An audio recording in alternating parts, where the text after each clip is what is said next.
It is so much camp nonsense, and yet, as is the way of camp, it gives us a peek at one of our primitive anxieties before we run off screaming. If the dame lets us play with our anxieties about gender, Frankenstein's monster lets us play with the anxieties we have about human nature itself.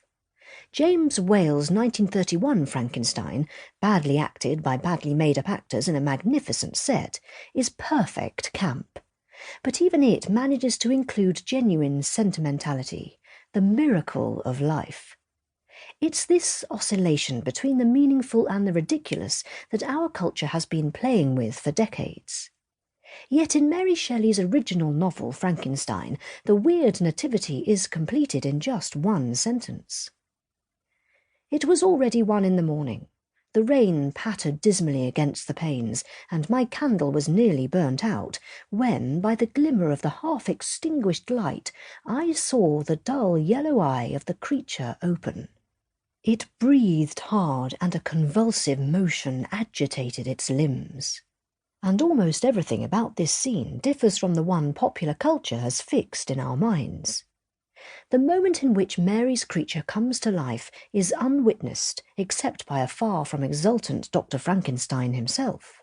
The setting for the transformation isn't a laboratory, just a solitary chamber, or rather a cell at the top of the house. Man and monster aren't surrounded by gleaming equipment occult with modernity or even by nonsense machinery in the great British tradition that runs from William Heath Robinson to Nick Park's Wallace and Gromit. Above all, the novel gives us a scene not of success, but of failure. For Mary Shelley's imagination doesn't snag on the apparatus of physical transformation. Her novel is an exploration of the consequences of being a monster, and it is not a comedy but a tragedy, as her choice for the book's epigraph makes clear. Did I request thee, Maker, from my clay to mould me, man? Did I solicit thee from darkness to promote me?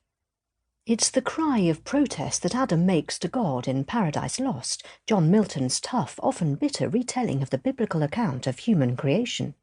When I actually read Frankenstein sometime in my teens, I was astonished and relieved to discover that this was a story about selves and their feelings. I was moved by Frankenstein's creature, destined by an ugliness that's not of his choosing to a life of loneliness. He's an easy figure to identify with for any teenager coping with a newly grown body and not yet, perhaps, feeling secure about the world of sexual agency or even dating. I had less sympathy for Frankenstein himself. His good looks seemed to me no excuse for a failure to live up to his moral obligations. All the same, I was caught by the book's shifting, ambivalent sympathies. Although its narrator insisted that Frankenstein was good, the narrative only seemed to show him being bad. It was the first time I had found myself being forced by a story to decide who was right, to choose between two truths, and I was shaken.